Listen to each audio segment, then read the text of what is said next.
সুপ্রিয় দর্শক, এবার আমরা ছাদ বাগানে গাছ রোপণের পঞ্চম বিষয়টা নিয়ে কথা বলবো। আপনি যখন একটা গাছ লাগিয়েছেন, সেটাতে ঠিকমতো পানি দিচ্ছেন, ঠিকমতো সার দিচ্ছেন, এখন সেই গাছটিতে এক্সট্রা কিছু পরিচর্যার ব্যাপার থেকে যায়, যেগুলো করাটা গাছের জন্য খুব জরুরি। যেমন আপনি যখন গাছটা রোপণ করবেন, তার ঠিক 3-4 মাস পরে বা 15 দিন 20 দিন পরে দেখবেন গাছের গোড়ায় কিছু আগাছা জন্মাইছে, যা গাছের গোড়া থেকে কিছু ঘাস জন্মেছে। যেই ঘাসগুলো বা আগাছাগুলো আপনার গাছের অনেক বেশি ক্ষতি করে, যেই ঘাসগুলোর কারণে আপনার গাছের গোড়ায় যে মাটিগুলো দিয়েছেন, এই মাটিগুলো থেকে সে শক্তি সংগ্রহ করে নিচ্ছে, আপনার গাছ ধীরে ধীরে দুর্বল হয়ে পড়ছে।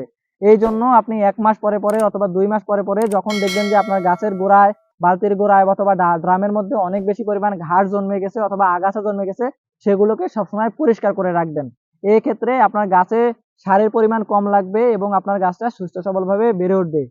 দ্বিতীয়ত হচ্ছে, যখন আপনি একটা গাছ দীর্ঘদিন ধরে লালন পালন করবেন, 1 বছর 2 বছর হয়ে যাওয়ার পরে গাছে অনেক অতিরিক্ত ডালপালা হয়ে যায়। প্রিয় দর্শক, এই ডালপালা হওয়ার কারণে আপনার গাছে ফলনের সংখ্যা কমে যাবে এবং গাছটা ধীরে ধীরে অসুস্থ হয়ে পড়বে।